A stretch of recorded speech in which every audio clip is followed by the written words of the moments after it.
അമ്മ കൃപാസനം അൾത്താരയിൽ ഇതുപോലുള്ള ഒരു ആരാധന മധ്യയാണ് ബഹുമാനപ്പെട്ട VP ജോസഫ് അച്ഛന് പ്രത്യക്ഷപ്പെട്ടുകൊണ്ട് ദുരന്തം ഉണ്ടാകാൻ പോകുന്നു, പ്രാർത്ഥിക്കണമെന്ന സന്ദേശം കൈമാറിയത്. അതുകൊണ്ട് തന്നെ ഓരോ ആരാധനയിലും പരിശുദ്ധ അമ്മ ജീവനോടെ നിന്ന് ഓരോ മക്കൾക്കും വേണ്ടി മധ്യസ്ഥം പ്രാർത്ഥിക്കുന്ന വലിയ നിമിഷങ്ങളിലേക്ക് നമ്മൾ പ്രവേശിക്കുകയാണ്. ഈശോയ്ക്ക് ഒരിക്കൽ കൂടി നമുക്ക് നന്ദി പറയാം. അതോടൊപ്പം തന്നെ ഈ ധ്യാനം നയിക്കാൻ പോകുന്ന കൃപാസനത്തിൻ്റെ സ്ഥാപക ഡയറക്ടറായ ബഹുമാനപ്പെട്ട VP ജോസഫ് അച്ഛനെ ദൈവപിതാവിൻ്റെ കരങ്ങളിൽ കൊടുത്ത്, പരിശുദ്ധ അമ്മയുടെ കരങ്ങളിൽ കൊടുത്ത് നമുക്ക് പ്രത്യേകം പ്രാർത്ഥിക്കാം. ഈശോയെ, ഞങ്ങളെയും അവിടുത്തെ തിരഞ്ഞെടുക്കപ്പെട്ടവരുടെ ഗണത്തിലേക്ക് നീ ഉയർത്തണമേ എന്ന് പ്രാർത്ഥിക്കാം.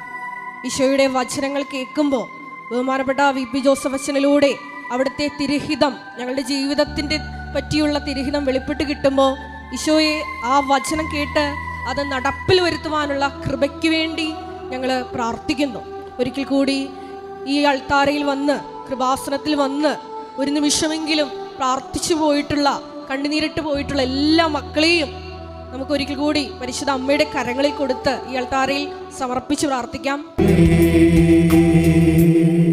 പരിശുദ്ധ പരമദിവ്യകാരുണ്യത്തിന് ആരാധനയും സ്തുതിയും പുകഴ്ചയും ഉണ്ടായിരിക്കട്ടെ. പരിശുദ്ധ പരമദിവ്യകാരുണ്യത്തിന് ആരാധനയും സ്തുതിയും പുകഴ്ചയും ഉണ്ടായിരിക്കട്ടെ. പരിശുദ്ധ പരമദിവ്യകാരുണ്യത്തിന് ആരാധനയും സ്തുതിയും പുകഴ്ചയും ഉണ്ടായിരിക്കട്ടെ.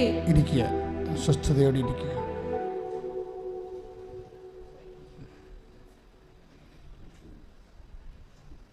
എൻ്റെ പ്രിയപ്പെട്ടവരെ,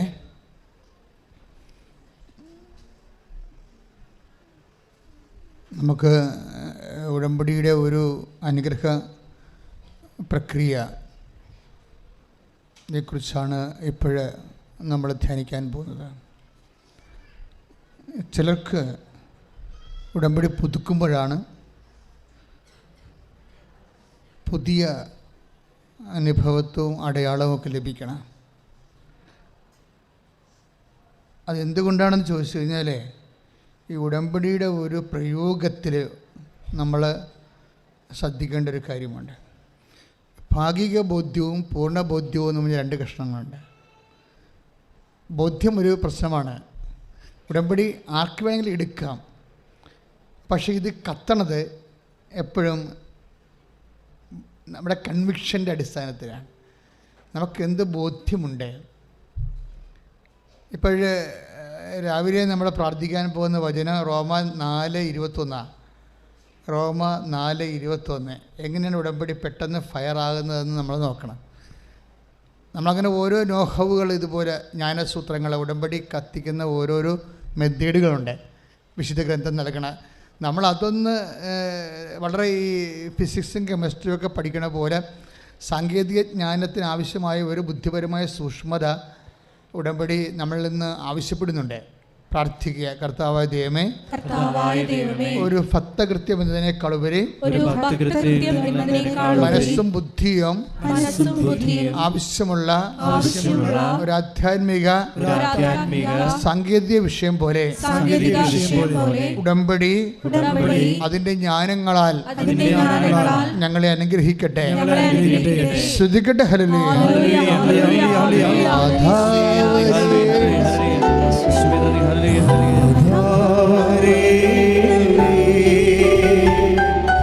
എന്നിൽ നിറയണമേ,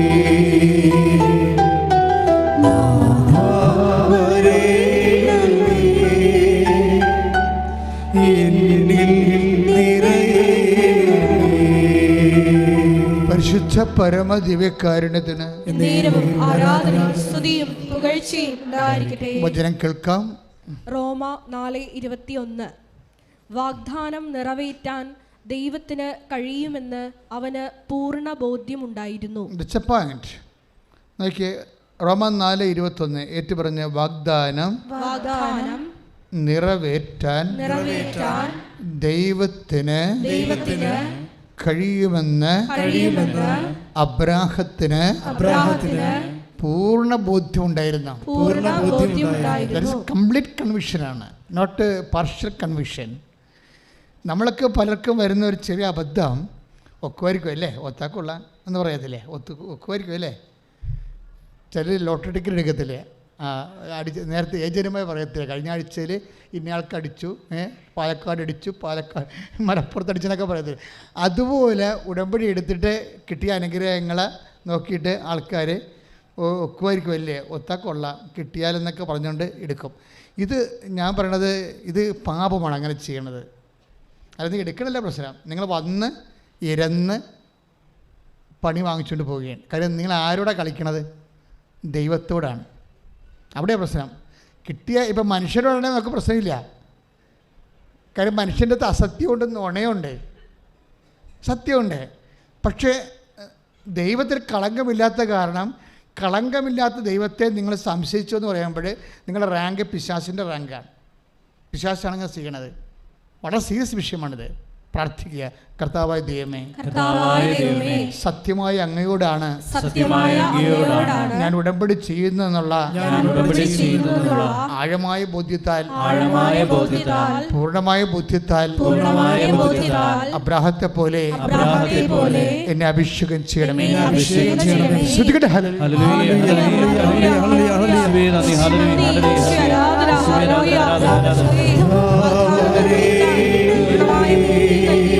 അഭിഷേകം ചെയ്യണമേ.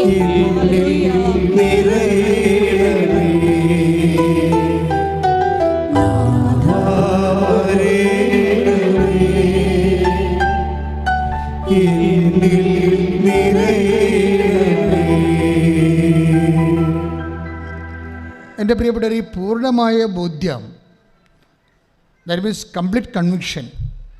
ഈ കംപ്ലീറ്റ് കൺവിക്ഷൻ ഉടമ്പടി എടുക്കുമ്പോൾ നിങ്ങൾ ഓരോ വിഷയത്തിന് വെക്കുന്ന, ഓരോ വിഷയത്തിന് സാക്ഷ്യം പറയുന്ന ആൾക്കാരുടെ സാക്ഷ്യങ്ങൾക്കൊക്കെ മനസ്സിലാകും.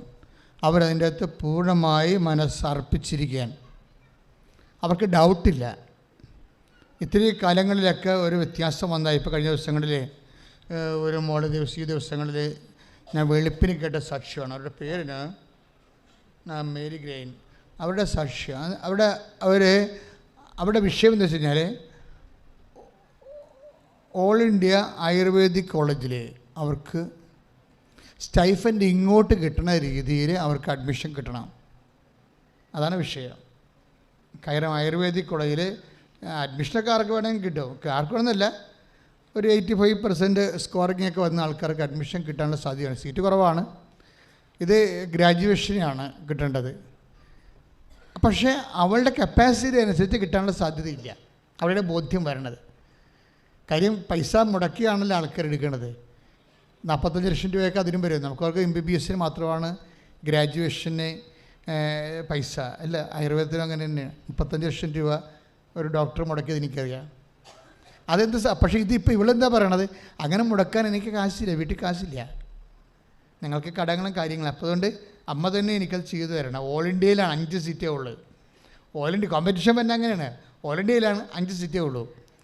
5ാമത്തെ റാങ്കിൽ വന്ന് പെട്ടാൽ ചെറിയ ഹോപ്പെങ്കിലും ഉള്ളൂ. 5ാമത്തെ റാങ്കിൽ വന്ന് പെട്ടാൽ പൈസ ഇങ്ങോട്ട് കിട്ടണ്ടേ, സ്റ്റൈഫൻഡ് നമുക്ക് തന്നിട്ട് അല്ലേ പഠിക്കണ്ടേ. അപ്പോൾ അങ്ങനെ ചിന്തിക്കാനും സങ്കല്പിക്കാനും ആഗ്രഹിക്കാനും ഉടമ്പടി എന്തുമാത്രം ആൾക്കാരെ ഹെൽപ്പ് ചെയ്യുന്നുണ്ട്. അതായത് വേറെ നമുക്ക് മെറിറ്റില്ല. അമ്മ വിചാരിച്ച എന്നെ 5ാം റാങ്കിലേക്ക് കൊണ്ടുവരാൻ പറ്റും എന്ന് പറഞ്ഞ് അവരുടെ പദ്ധതിയുമായിട്ട് മുന്നോട്ട് പോവുകയാണ്. ഇടയ്ക്കൊക്കെ കുറേ പരാജയങ്ങളൊക്കെ വരുന്നുണ്ട്. അത് എപ്പോഴും ഓർത്തേക്കണം. ഇടയ്ക്കൊക്കെ പരാജയങ്ങളുണ്ടാവും. ചില ആൾക്കാർക്ക് വരുന്നത് ഇടയ്ക്കൊന്ന് പരാജയം എന്ന് പറഞ്ഞതിൻ്റെ ഇടയ്ക്കുള്ളതാണ്. മനസ്സിലായില്ലേ?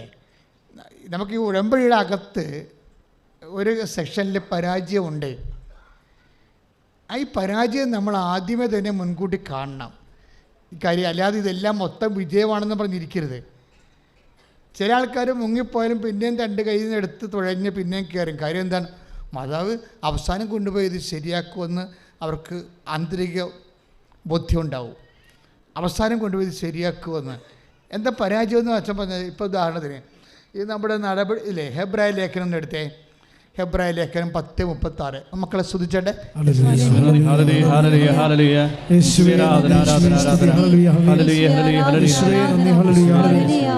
ഹെബ്രായർ 10:36. ഹെബ്രായ ലേഖനം 10:36. ദൈവത്തിന്റെ ഇഷ്ടം നിറവേറ്റി എന്ന് പറഞ്ഞ് ദൈവത്തിന്റെ ഇഷ്ടം നിറവേറ്റി അവിടുത്തെ വാഗ്ദാനം പ്രാപിക്കാൻ നിങ്ങൾക്ക് സഹനശക്തി ആവശ്യമായിരിക്കുന്നു. അപ്പൊ ഈ സഹനത്തിന് ഒരു റോളുണ്ട് ഇവിടെ. എപ്പോഴായാലും നമ്മൾ ഇതിൻ്റെ അകത്ത് സഹനത്തിൻ്റെ ഒരു കാലാവസ്ഥ ഉറപ്പാണ്. നിങ്ങളുടെ രോഗസൗഖ്യത്തിനായാലും ശരി, പരീക്ഷ വിജയത്തിനായാലും, ജോലിക്കായാലും, ജപ്തി നടപടി രക്ഷപ്പെടാനായാലും ഇതിൻ്റെ അകത്ത് ഒരു കാലഘട്ടം സഹനത്തിൻ്റെ കണ്ടൻ്റ് ഉണ്ട്. പക്ഷേ ഇതിനെ എങ്ങനെയാണ് കൗൺട്രാക്ട് ചെയ്യണത്? സഹനത്തിൻ്റെ കാലഘട്ടം നിങ്ങൾക്ക് തോന്നുന്നുണ്ടോ? സഹനത്തിൻ്റെ ഒരു കണ്ടൻ്റ് ഇല്ല, മാറ്റി നിർത്തിക്കൊണ്ട് നിങ്ങൾക്കിത് അഭിമുഖീകരിക്കാൻ പറ്റത്തില്ല. കാര്യം ഉടമ്പടിയിൽ എന്താ ചെയ്യണത്? ദൈവത്തിൻ്റെ വാഗ്ദാനമാണ് നമ്മൾ പ്രാപിക്കണത്. കാര്യം ഓൾറെഡി നമ്മുടെ വിഷയങ്ങൾക്ക് വേണ്ടി ദൈവം വാഗ്ദാനം പ്രഖ്യാപിച്ചിട്ടുണ്ട്. അപ്പോൾ ദൈവത്തിൻ്റെ വാഗ്ദാനം പ്രാപിക്കുന്നതിന് വേണ്ടി നമ്മളെ കൈയും കഴുകി അങ്ങനെ ആരെങ്കിലും നമുക്ക് മുമ്പിൽ കൊണ്ടുവന്ന് ഇലയിടുമെന്ന് ആരും വിചാരിക്കരുത്. ദൈവത്തിൻ്റെ വാഗ്ദാനം പ്രാപിക്കാനേ കൈ കഴുകി ചെല്ലുമ്പോൾ തന്നെ ഇലയിടുമെന്ന് ആരും വിചാരിക്കരുത്. അതിന് സഹനശക്തി ആവശ്യമാണ്. കൈയിടിച്ച് കർത്താൻ സ്മെല്ല്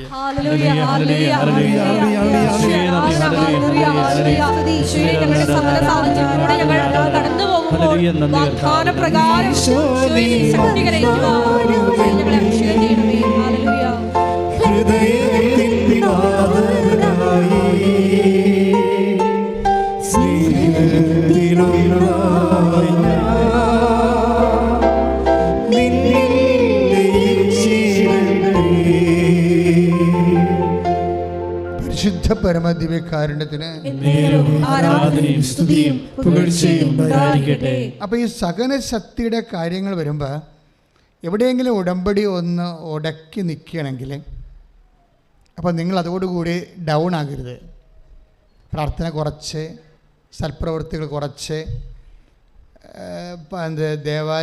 കുർബാന കുറച്ച്, ആൾക്കാരോട് സംസാരിക്കുന്ന കുറച്ച്, ഇങ്ങനെ പിന്നെ നിങ്ങളിലേക്ക് തന്നെ ഒരു പരാജിത പിൻവലിയുന്ന രീതിയിൽ വന്നാൽ ഒരു കുഴപ്പമുണ്ട്. നാളെ ദൈവം നിങ്ങളെ ഉയർത്തിക്കൊണ്ട് വരും. പക്ഷേ നിങ്ങൾ ഇപ്പം തന്നെ ഈ നെഗറ്റീവ് മാർക്ക് കൗണ്ട് ചെയ്യുന്നുണ്ട്.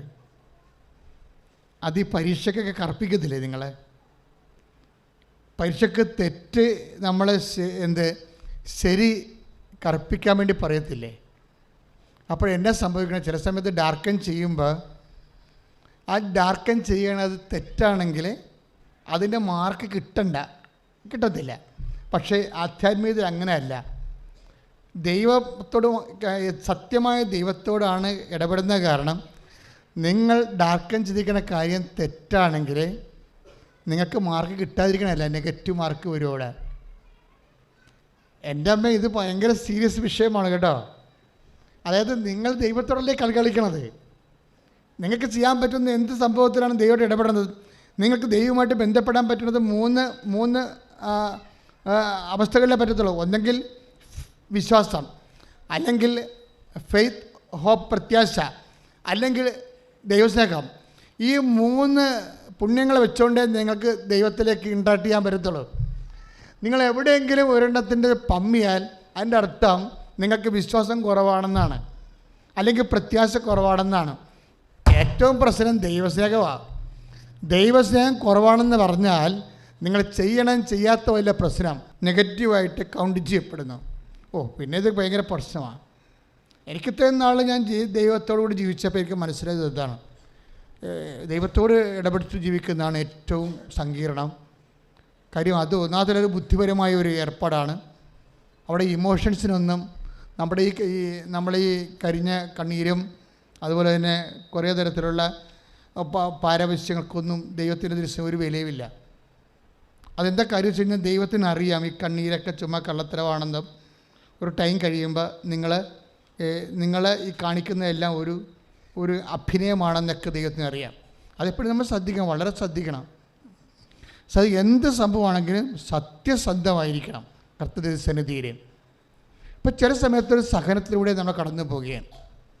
അപ്പോൾ സഹനത്തിലൂടെ കടന്നു പോകുന്ന സമയത്ത് നമ്മൾ വിശ്വാസത്തെ ഒന്ന് പ്രാർത്ഥിച്ച മക്കളെ, കർത്താവേ ഞങ്ങൾ ഉടമ്പടിക്കാലത്ത് എബ്രായ ലേഖനം 10:36 രേഖപ്പെടുത്തിയിരിക്കുന്ന പോലെ ദൈവത്തിന്റെ വാഗ്ദാനം പ്രാപിച്ച സഹനശക്തി ആവശ്യമായി വരുമ്പോഴേ അത്തരം സഹനങ്ങളിലൂടെ കടന്നു പോകുമ്പോഴേ അത് മനസ്സിലാക്കി മുന്നോട്ട് പോകാനുള്ള കൃപ നൽകണമേ.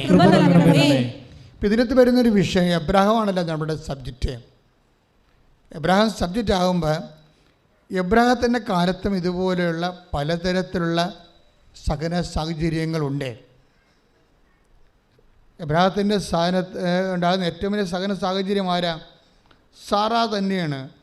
ദൈവത്തിൻ്റെ വാഗ്ദാനത്തിൻ്റെ മുഖത്ത് നോക്കി ചിരിച്ചത് അവർ മാത്രമാണ്. അവർക്ക് മാത്രമേ ചിരിക്കാൻ പറ്റത്തുള്ളൂ. ശരിക്കും അത്രയും വിടക്ക് കേട്ട സ്ത്രീയാണത്. അവർക്ക് കാറ്റഗിസം ഇല്ല, അതാണ് പ്രശ്നം. അല്ലെങ്കിൽ ദൈവത്തിൻ്റെ വാഗ്ദാനത്തിൻ്റെ മുഖത്ത് വല്ലവരും ചിരിക്കുക. അപ്പം അവർക്കതിനകത്ത് വിശ്വാസമില്ല. ദാറ്റ് മീൻസ് നമ്മുടെ ഉള്ളിൽ തന്നെയും ഇതുപോലെ ഒരു ചിരി എല്ലാവരുടെ ഉള്ളിലും ഉണ്ട്. സംഭവം കേൾക്കുമ്പോൾ ഇതൊക്കാൻ പോണ എന്ന് നിങ്ങൾ തന്നെ സ്വന്തമായിട്ട് ധരിക്കും. സംഭവം കേൾക്കുമ്പോൾ ഇതൊക്കാൻ പോണ, ഇത് എങ്ങനെ വെക്കും എന്ന് നിങ്ങൾ തന്നെ സ്വന്തമായിട്ട് ധരിക്കും. അതാണ് ചിരി, സാറായുടെ ചിരി എന്ന് പറയണം. ഈ സാറായുടെ ചിരിയുമായിട്ടാണ് ഉടമ്പടിയെ നിങ്ങളെ സമീപിക്കണമെങ്കിൽ അത് തന്നെ സംഭവിക്കും. അതുകൊണ്ട് എന്ത് സംഭവിക്കണമെന്ന് വെച്ച് കഴിഞ്ഞാൽ, എൻ്റെ സഹോദരങ്ങളെ, ഒന്ന് സത്യസന്ധമാണോ എൻ്റെ വിശ്വാസം എന്ന് ധ്യാനാത്മകമായി ആത്മശോധന ചെയ്യേണ്ടതാണ്. പ്രാർത്ഥിക്കുക. കർത്താവായ ദൈവമേ, എൻ്റെ വിശ്വാസത്തെ കുറച്ചും കൂടി അങ്ങയുടെ തിരുസന്നിധിയിലെ സ്വീകാര്യമാക്കുവാൻ നിന്റെ വിശ്വാസത്തെ പുനഃക്രമീകരിക്കണമേ.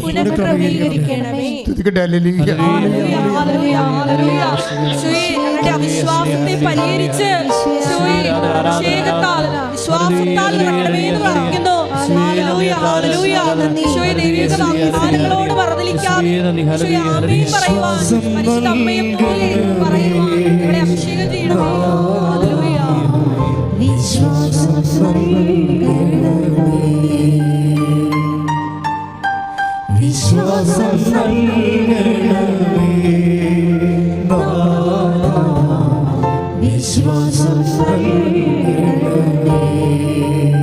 പരിശുദ്ധ പരമ ദിവ്യകാരുണ്യത്തിന് മക്കളെ, നമുക്ക് ഈ ചൂണ്ട ഇട്ടിട്ട് ചില ആൾക്കാർ ഈ സന്ധ്യയാകുമ്പോഴൊക്കെ ചില കുഞ്ഞു മീനിനെയൊക്കെ കോർത്ത് ചൂണ്ടയിട്ടിട്ട് എന്താ പുഴയിലെ എവിടെയെങ്കിലും കൊണ്ടുപോയിട്ടിട്ട് പോരും അല്ലേ. എന്നിട്ട് പിറ്റേ ദിവസം പോയി ചൂണ്ടയെ കൊളുത്തിയിട്ടുണ്ടെന്ന് നോക്കും.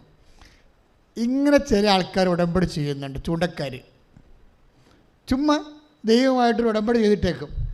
എന്നിട്ട് പിന്നെ അവർക്കിഷ്ടമുള്ള പോലെ അവർ ജീവിക്കും. മാറിക്കിടന്നുറങ്ങുകയോ പഴയ പോലെ തോന്നി മാസമായിട്ട് ജീവിക്കുകയോ ചെയ്തു. ഇത് ഇടയ്ക്ക് പോയി കൊത്തിയിട്ടുണ്ടെന്ന് നോക്കും. ഇത് വർക്കൗട്ട് ചെയ്യത്തില്ല. നിങ്ങളുടെ ഇരിക്കുന്നത് ഒരു 50% ആൾക്കാർ ഈ ടൈപ്പ് ചൂണ്ടക്കാരാണ്, ഉടമ്പടി ചൂണ്ടക്കാർ. എന്നുവെച്ചാൽ കരിക്കലിന് വന്നിട്ട്, അതായത് ഞങ്ങളുടെ നാടൊക്കെ കരിക്കലെന്ന് പറയണത് ഈ സന്ധ്യയ്ക്ക് ഉള്ള സമയത്തിനാണ്.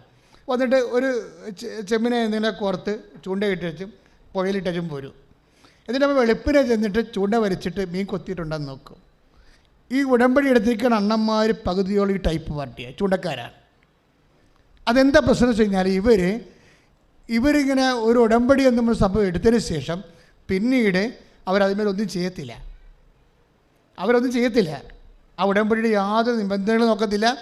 നിബന്ധനകളല്ല ഉടമ്പടിയുടെ ആത്മാവെന്ന് പറയണത്. ഉടമ്പടി ആത്മാവെന്ന് പറയുന്നത് ദൈവവുമായിട്ടുള്ള ആത്മാർത്ഥമായ ആന്തരികമായ ബന്ധമാണ്. ഈ ബന്ധം ഒരിക്കലും കട്ടയിലാകാതെ വളരെ സൂക്ഷ്മതയോടെ സ്നേഹോഷ്മളമായി സമർപ്പണത്തോടെ കൊണ്ടുപോയി പുരോഗമിപ്പിക്കേണ്ടതാണ്. അല്ലാതെ ഇവിടെ ചൂടക്കാരെ പോലെ കൊണ്ട് ഇരയിട്ട് പുഴയിലിട്ടിട്ട് പോയി കിടന്ന് ഉറങ്ങിയിട്ട് പിന്നെ വന്നിട്ട് കൊത്തിയിട്ടുണ്ടായി, ജയിച്ചിട്ടുണ്ടായി, ഓഫർ ലെറ്റർ വന്നാൽ വിസ വന്നാൽ എന്നൊക്കെ നോക്കത്തില്ലേ. ഇതുപോലെയുള്ള പ്രാക്കുപെട്ടവർ ഒരു കാരണവശാലും ഉടമ്പടി എടുക്കരുത്. കാര്യം വെച്ചാൽ നിങ്ങളെന്ത് തെറ്റിദ്ധരിച്ച് നിങ്ങൾക്ക് ഒരിക്കലും വരാൻ യോഗ്യതയില്ലാത്തൊരു സ്ഥലത്ത് വന്നിരിക്കുകയാണ് ദൈവത്തിനെ പരീക്ഷിക്കാൻ പിശാചിൻ്റെ മറ്റൊരു അവതാരമായിട്ട്. പ്രാർത്ഥിക്കുക, കർത്താവ് ദൈവമേ, ഭൗതിക വസ്തുക്കൾക്ക് വേണ്ടി ദൈവത്തെ പ്രീണിപ്പിക്കാൻ എന്തെങ്കിലും ചെയ്തിട്ട് അതിന്റെ ഫലത്തെ വേണ്ടി ഫലം മാത്രം ആശ്രയിച്ച് ജീവിക്കുന്ന അവസ്ഥയിൽ നിന്ന് ഞങ്ങളെ മോചിപ്പിക്കണമേ. ശ്രദ്ധിക്കട്ടെ.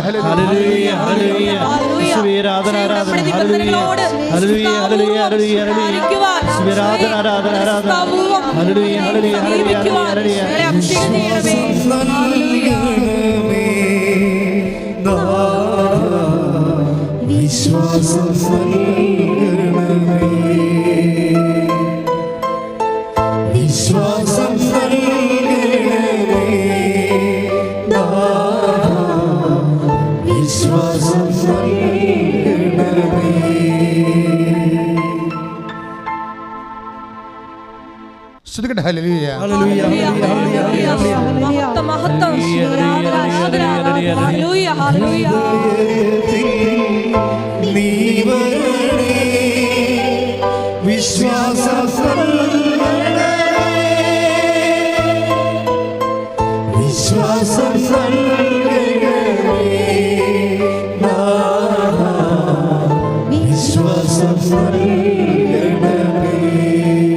പരിശുദ്ധ പരമ ദിവ്യകാരുണ്യത്തിന്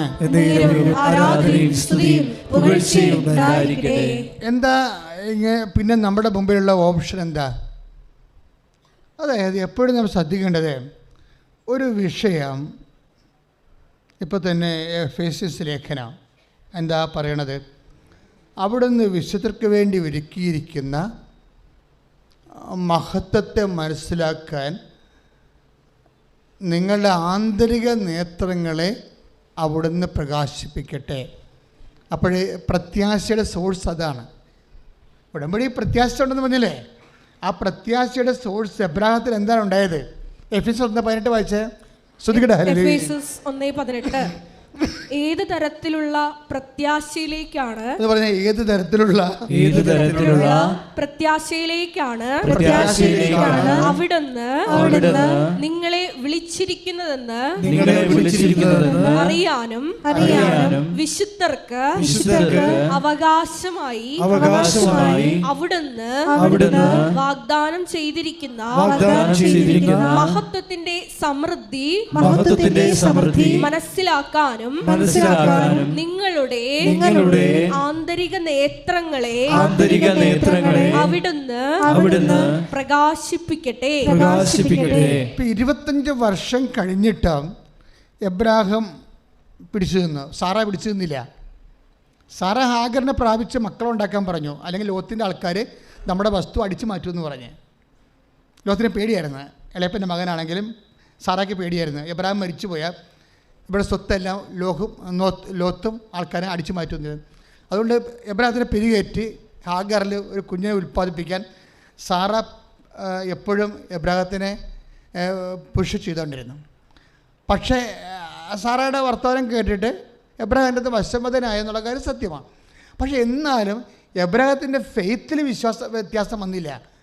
ആ മനുഷ്യൻ അപ്പോഴും തനിക്ക് നൽകാൻ പോകുന്ന മഹത്വത്തിൻ്റെ സമ്പൂർണ്ണതയെക്കുറിച്ച് ആന്തരിക നേത്രങ്ങൾ പ്രകാശിക്കപ്പെട്ടവനായി 25 കൊല്ലം കഴിഞ്ഞും ദൈവം അദ്ദേഹത്തോട് ചെയ്ത വാഗ്ദാനങ്ങളിലെ അദ്ദേഹം അവകാശമാകാൻ വേണ്ടി നോക്കി പാർത്ത്.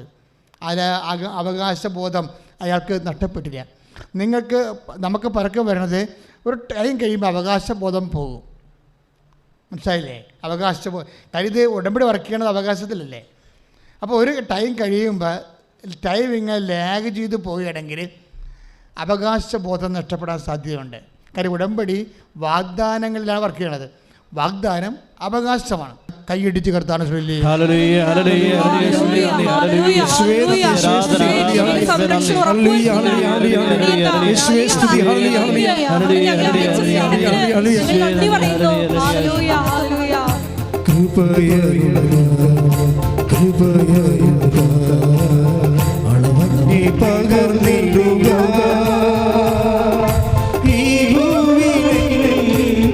യാത്രയിൽ നീ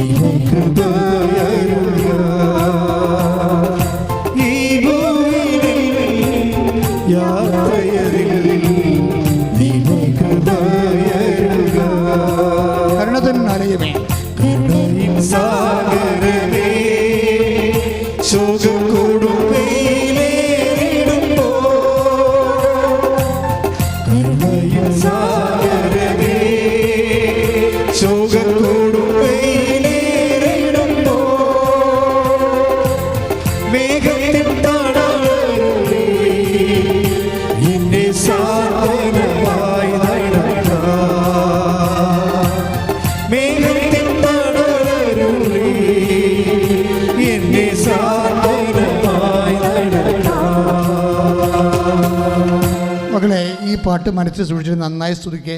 നിങ്ങൾ ദൈവം ബ്ലെസ് ചെയ്യുന്ന സമയമാണ്. അച്ഛൻ നിങ്ങൾക്ക് വേണ്ടി പ്രാർത്ഥിക്കാൻ തുടങ്ങുന്നു.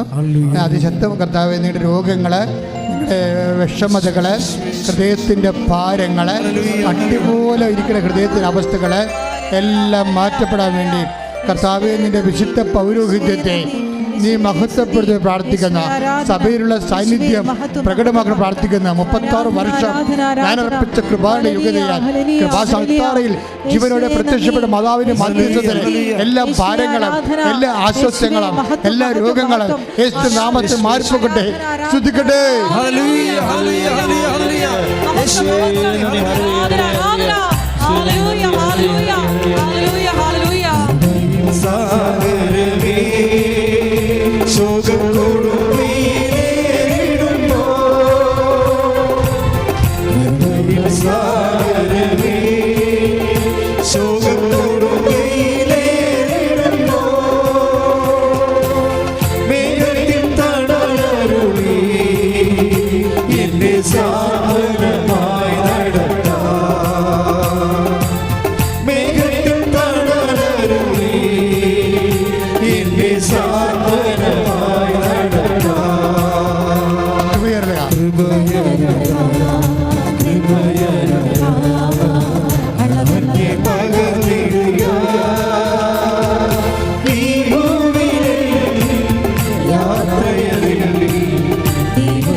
അപ്പോൾ എന്താ പ്രശ്നം വെച്ചാൽ, ഒരു ടൈം കഴിയുമ്പോൾ അവകാശം ഔദാര്യത്തിൻ്റെ രീതിയിൽ നിറം മാറാൻ സാധ്യതയുണ്ട്. അവകാശത്തിൻ്റെ നിറം മാറ്റം ഭയങ്കര സീരിയസ് വിഷയമാണ്. ഉടമ്പടിയിൽ വ്യക്തികൾക്ക് സംഭവിക്കുന്നതാണ്. അവരവകാശത്തിന് ഔദാര്യത്തിൻ്റെ വില കൊടുക്കുമ്പോൾ അതിന് നിറം മങ്ങും. ഔദാര്യം അവകാശമല്ലല്ലോ. അപ്പോൾ സംഭവം ഇപ്പോൾ ജോലി, വീട്, വിവാഹം ഇതൊക്കെ താമസിക്കുകയാണെങ്കിൽ തീർച്ചയായിട്ടും നിങ്ങൾക്ക് അവകാശബോധം പോയിട്ട് ഔദാര്യബോധം വരും. അവകാശത്തെ നിറം മങ്ങും. ഇതാണ്. പക്ഷേ ഇത് മങ്ങാതിരിക്കാൻ എന്താ ചെയ്യേണ്ടത്? അവകാശം ഔദാര്യത്തിൻ്റെ അവസ്ഥയിലേക്ക് അധപ്പതിക്കാതിരിക്കാൻ എന്താ കാരണം? ഇത് ആന്തരിക നേത്രങ്ങളെ പ്രകാശിപ്പിക്കണം. അതാണ് എഫേസ്യർ 5:1-18. ഒന്ന് വായിച്ച് ശ്രദ്ധിക്കട്ടെ. ഹല്ലേലൂയ. ഏത് തരത്തിലുള്ള പ്രത്യാശയിലേക്കാണ് അവിടുന്ന് നിങ്ങളെ വിളിച്ചിരിക്കുന്നതെന്ന് അറിയാനും വിശുദ്ധർക്ക് അവകാശമായി അവിടുന്ന് വാഗ്ദാനം ചെയ്തിരിക്കുന്ന മഹത്വത്തിന്റെ സമൃദ്ധി മനസ്സിലാക്കാനും നിങ്ങളുടെ ആന്തരിക നേത്രങ്ങളെ അവിടുന്ന് പ്രകാശിപ്പിക്കട്ടെ. അപ്പൊ ഈ ആന്തരിക നേത്രങ്ങള് ഉടമ്പടിയുടെ ഒരു പ്രധാനപ്പെട്ട, നമുക്കറിയാലേ, നിങ്ങൾ പറയണ പോലെ ഉടമ്പടി അത്ര സിമ്പിൾ അല്ല. കാര്യം ലാഗ് ചെയ്യുന്ന വിഷയങ്ങളുണ്ടെങ്കിൽ, അല്പം ദൈർഘ്യം വേണ്ട വിഷയങ്ങളുണ്ടെങ്കിൽ അതിനെ കൗണ്ടറാക്ട് ചെയ്യാൻ നമുക്ക് വേണ്ടത് ആന്തരിക നേത്രങ്ങളെ പ്രകാശിപ്പിക്കുകയാണ്. കൈ നെഞ്ചത്ത് വെച്ച് പ്രാർത്ഥിക്കുക. കർത്താവ് ദൈവമേ, എൻ്റെ ജീവിത അവസ്ഥകള് ചില കാര്യങ്ങളിൽ അങ്ങ് ഇടപെടുന്നതിന് കാലതാമസം വരുന്നുണ്ടെങ്കിൽ അതിനെ മനസ്സിലാക്കാൻ എൻ്റെ ആന്തരിക നേത്രങ്ങളെ അങ്ങ് അഭിഷേകം ചെയ്യണമേ. ശ്രദ്ധിക്കട്ടെ.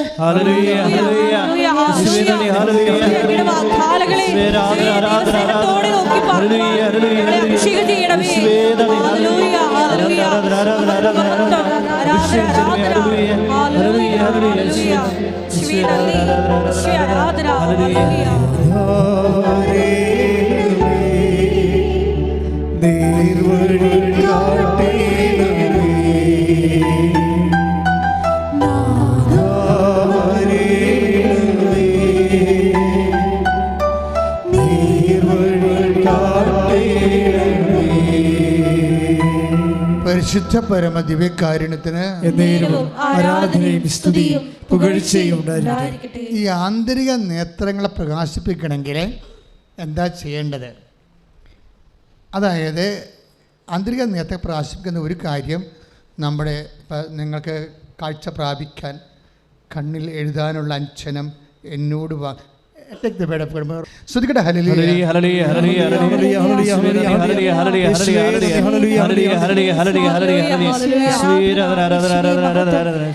വെളിപാട് 3:18. വെളിപാടിന്റെ പുസ്തകം 3-ാം അധ്യായം 18-ാം വാക്യം. കാഴ്ച ലഭിക്കുന്നതിന് കണ്ണിൽ എഴുതാനുള്ള അഞ്ജനം എന്നോട് വാങ്ങുക. എന്ന് പറഞ്ഞ് കാഴ്ച ലഭിക്കുന്നതിന് കണ്ണിൽ എഴുതാനുള്ള അഞ്ജനം എന്നോട് വാങ്ങുക. ഈ അഞ്ജനം എന്താ? അത് ദൈവിക പുണ്യങ്ങളായി. ശരിക്കും പറഞ്ഞാൽ നിൻ്റെ ആത്മാവിൻ്റെ കണ്ണിൽ എഴുതി കണ്ണ് തെളിച്ച് തരുന്നത് ദൈവസ്നേഹം കൊണ്ടാണ്.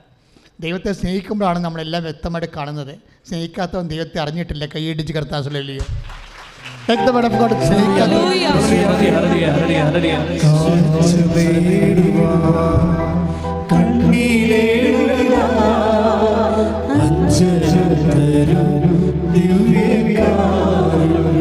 സന്തോഷത്തിന് കൈയടിച്ചുകൊണ്ട്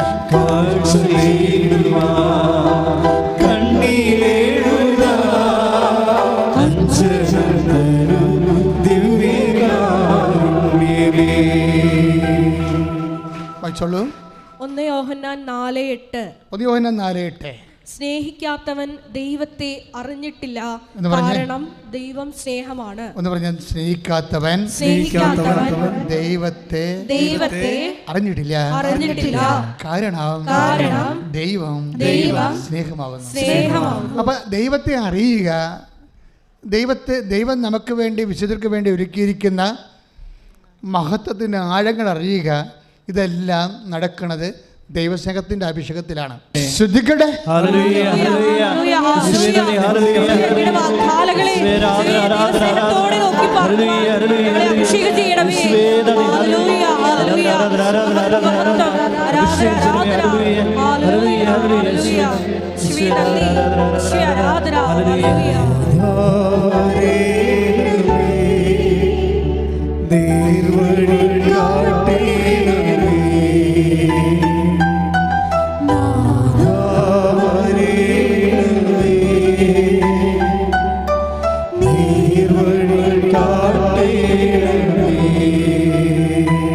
പരിശുദ്ധ പരമ ദിവ്യകാരുണ്യത്തിന് ആരാധനയും സ്തുതിയും പുകഴ്ചയും ഉണ്ടായിരിക്കട്ടെ.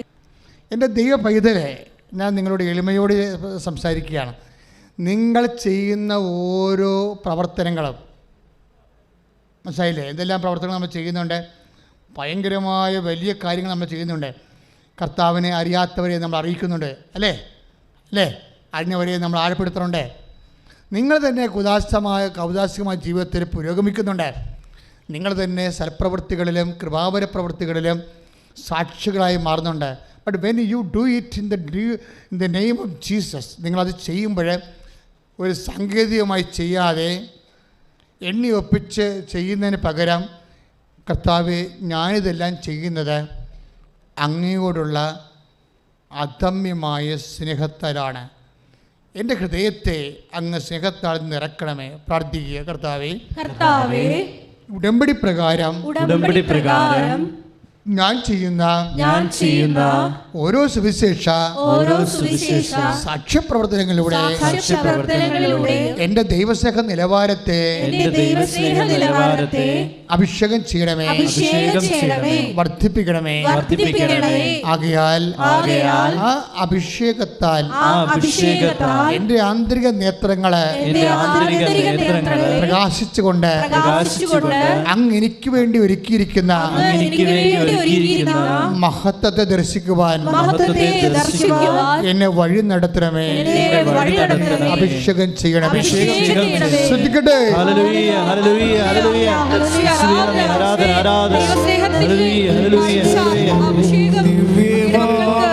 സ്നേഹം